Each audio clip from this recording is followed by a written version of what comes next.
Salam- Assalamualaikum warahmatullahi wabarakatuh. Perkenalkan, nama saya Ningsusi Dwi Suryani dengan NIM 2232021011 dengan rekan saya atas nama Purnama Pani Sandra dengan NIM 2232021012.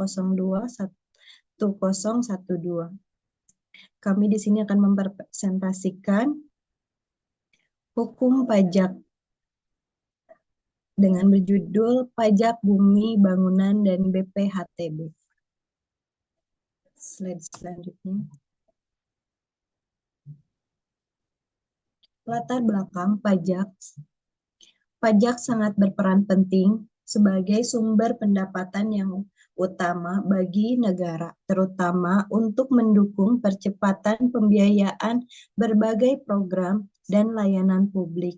Dalam konteks pajak bumi dan bangunan (PBB) serta biaya pemerolehan hak atas tanah dan bangunan (BPHTB), kedua jenis pajak ini memiliki signifikasi yang khusus karena berkaitan langsung dengan sektor properti yang merupakan sektor strategis dengan potensi kontribusi yang sangat besar terhadap penerimaan daerah. Slide selanjutnya.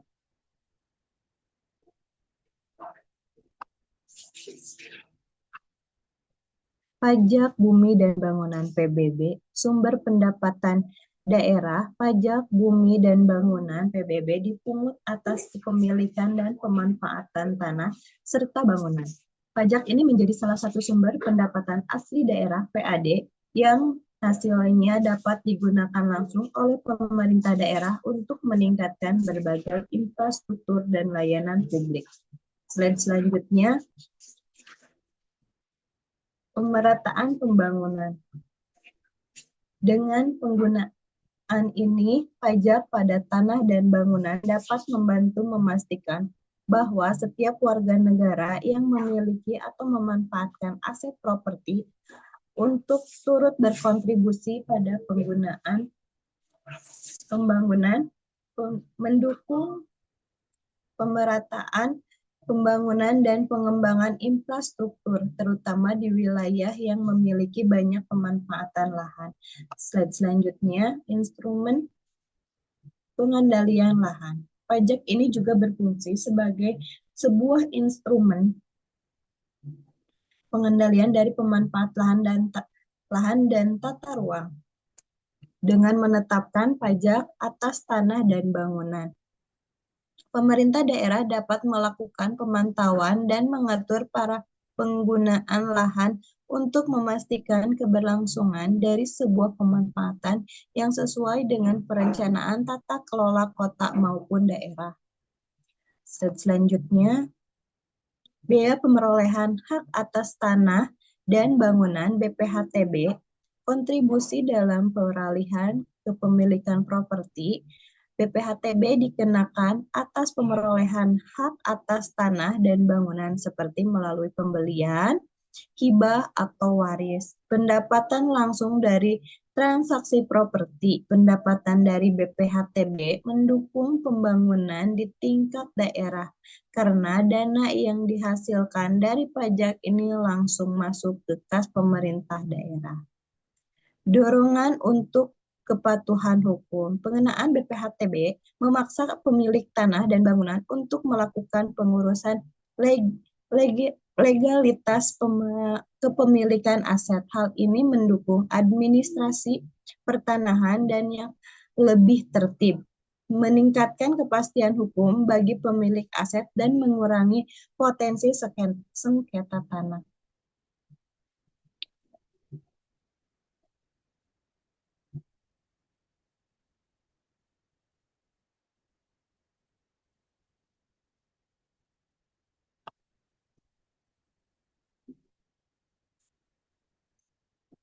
Selanjutnya, pentingnya pajak sebagai sumber pendapatan. Pendapatan negara yang berasal dari pajak termasuk PBB dan BPHTB menjadi krusial dalam menjalankan fungsi-fungsi negara seperti pembiayaan pelayanan publik, stabilitas ekonomi, pengurangan ketergantungan pada uang. Slide selanjutnya, pajak bumi dan bangunan. PBB, definisi pajak bumi dan bangunan PBB adalah pajak yang dikenakan atas kepemilikan, penguasaan, dan pemanfaatan bumi dan bangunan. Objek pajak. Objek PBB meliputi tanah, bumi, dan bangunan, di mana bumi mencakup permukaan tanah dan perairan termasuk tambak, kolam, dan sejenisnya. Pajak subjek. Subjek pajak PBB adalah orang atau badan kepemilikan hak atas bumi dan memperoleh pemanfaatan atas bangunan. Karakteristik PBB memiliki sifat pajak yang objektif, artinya besaran pajak yang dikenakan didasarkan pada nilai objek tanah, dan bangunan tanpa memperhitungkan keadaan subjek pajak. Untuk selanjutnya dilanjutkan oleh rekan saya Purnama Panisandra. Dipersilahkan. Baik, terima kasih untuk Teh Susi. Saya melanjutkan untuk presentasinya. Di sini ada pengertian biaya perolehan hak atas tanah dan bangunan atau BPHTB yang didefinisikan menurut Undang-Undang Nomor 28 Tahun 2009 tentang PDRD. Biaya perolehan hak atas tanah dan bangunan BPHTB adalah pajak yang dikenakan atas perolehan hak atas tanah dan bangunan. Lalu ada objek pajak. Objek pajak BPHTB yaitu perolehan hak atas tanah dan atau bangunan yang mencakup transaksi seperti jual beli, hibah, tukar menukar, waris, dan perbuatan hukum lain yang mengakibatkan berpindahnya hak atas tanah dan bangunan. Subjek pajak BPHTB adalah orang pribadi atau badan yang memperoleh hak atas tanah dan atau bangunan yang dikenai BPHTB adalah penerima hak tersebut. Dasar perhitungan dan tarif. Tarif BPHTB diatur berdasarkan nilai perolehan hak atas tanah dan bangunan, biasanya persentase tertentu dari nilai perolehan objek pajak atau NPOP yang dapat ditetapkan oleh pemerintah daerah dengan merujuk pada ketentuan yang berlaku. Dasar hukumnya untuk PBB UU nomor 12 tahun 1985 tentang PBB yang telah diperbarui dengan Undang-Undang nomor 28 tahun 2009 serta peraturan pelaksana lainnya yang diatur oleh pemerintah pusat dan daerah. Sementara BPHTB dasar hukumnya ada di Undang-Undang nomor 21 tahun 1997 tentang BPHTB yang telah diubah melalui Undang-Undang nomor 20 tahun 2000 dan diintegrasikan ke dalam Undang-Undang nomor 28 tahun 2009. Dasar hukum PBB dan BPHTB, dasar hukumnya yang mengatur pajak bumi dan bangunan dan biaya perolehan hak atas tanah dan bangunan di Indonesia terutama terdapat dalam Undang-Undang Nomor 28 Tahun 2009 tentang Pajak Daerah dan Retribusi Daerah atau PDRD yang memuat ketentuan mengenai kedua jenis pajak ini dalam kaitannya dengan kewenangan pemerintah daerah. Untuk slide selanjutnya, prinsip-prinsip perpajakan. Yang pertama ada asas keadilan. Pada PBB, keadilan dicapai melalui pengenaan pajak berdasarkan nilai jual objek pajak atau NJOP dari tanah dan bangunan. Hal ini memastikan bahwa besaran pajak disesuaikan dengan nilai aset yang dimiliki. Lalu asas kemanfaatan, pemerintah daerah dapat memanfaatkan dana dari PBB dan BPHTB untuk merencanakan pengembangan wilayah yang sesuai dengan tata ruang dan kepentingan masyarakat lokal. Lalu asas kepastian hukum, di mana adanya ketentuan mengenai sanksi dan denda, juga memberikan kepastian hukum di mana setiap wajib pajak memahami konsekuensi jika tidak mematuhi kewajiban pajak mereka pada tepat waktu.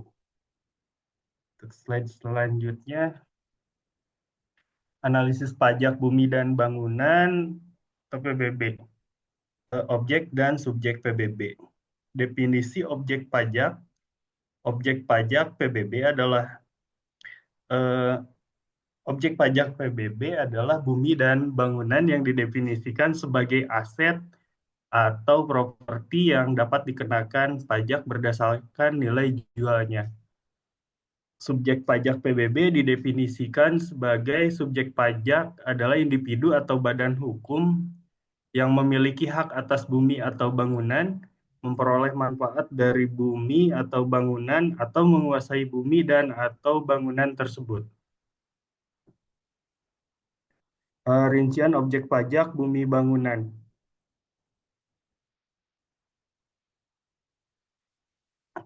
Pengecualian dari objek pajak itu hutan lindung, cagar alam, taman nasional, situs bersejarah, dan objek khusus lainnya. Untuk kategori subjek pajak, yaitu orang pribadi dan badan atau eh, badan hukum. Tanggung jawab subjek pajak diwajibkan untuk membayar PBB sesuai dengan ketentuan yang berlaku, dengan besaran pajak yang dihitung berdasarkan nilai NJOP dari objek pajak yang mereka miliki atau manfaatkan.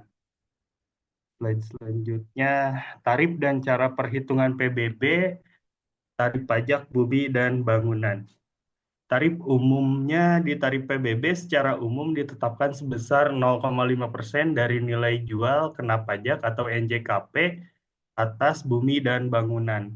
Penentuan NJKP sendiri ditetapkan berdasarkan persentase dari nilai jual objek pajak atau NJOP. NJKP untuk objek pajak dengan NJOP hingga 1 miliar rupiah adalah 20% dari NJOP, sedangkan NJKP untuk objek pajak dengan NJOP di atas 1 miliar rupiah adalah 40% dari NJOP.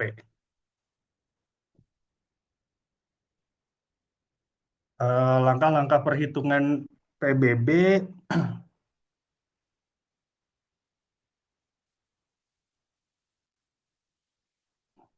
menentukan nilai jual objek pajak atau NJOP, lalu menghitung nilai jual kena pajak NJKP, lalu ada kalkulasi besaran PBB terutang. Jadi jika dirumuskan untuk perhitungan PBB itu sendiri, PBB terutang sama dengan NJKP dikali 0,5%, NJKP sama dengan NJOP kali 20% atau NJOP kali 40%. Dicontohkan, misal NJOP dari suatu objek pajak adalah 2 miliar rupiah. Karena NJOP-nya di atas 1 miliar, NJKP adalah 40% dari NJOP-nya. Jadi NJKP 2 miliar dikali 40% sama dengan 800 juta.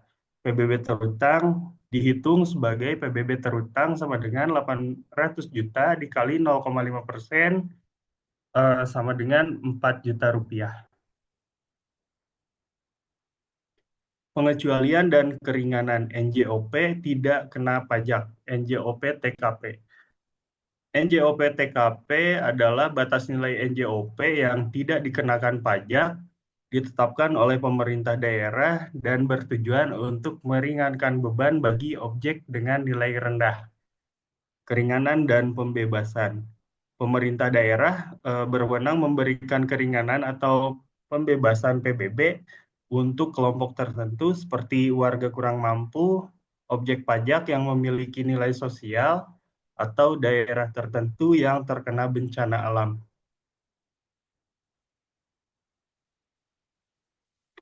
Proses pemungutan dan penagihan PBB. Proses pemungutan dan pajak bumi dan bangunan dilakukan oleh pemerintah, khususnya pemerintah daerah, dengan mekanisme yang melibatkan beberapa tahap, mulai dari pendataan objek pajak hingga pembayaran oleh wajib pajak. Kendala dalam pemungutan PBB, ketidakpatuhan wajib pajak, keterbatasan pengawasan dan penagihan, kendala administratif, masalah sosial dan ekonomi, lalu perubahan kepemilikan yang tidak dilaporkan. Untuk kesimpulannya, pajak bumi dan bangunan serta bea perolehan hak atas tanah dan bangunan merupakan sumber penting bagi pendapatan asli daerah atau PAD yang dihitung berdasarkan nilai jual objek pajak untuk PBB dan nilai perolehan objek pajak NJOP untuk BPHTB. PBB dikenakan setiap tahun atas kepemilikan tanah dan bangunan, sedangkan untuk BPHTB berlaku pada peralihan hak, seperti transaksi jual beli atau hibah. Pemerintah daerah telah mengadopsi sistem online untuk memudahkan pembayaran pajak, yang bertujuan meningkatkan kepatuhan wajib pajak.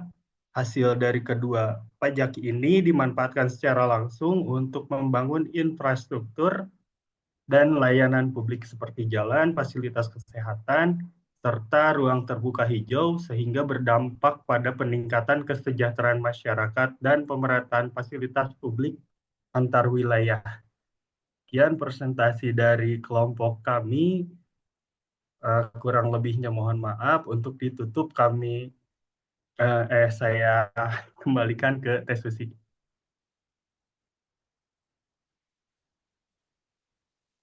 Baik, terima kasih Kang Pur. Mungkin cukup sekian dan terima kasih eh, pemaparan PPT dari kami. Jika ada kurang dan lebihnya mohon dimaafkan. Assalamualaikum warahmatullahi wabarakatuh.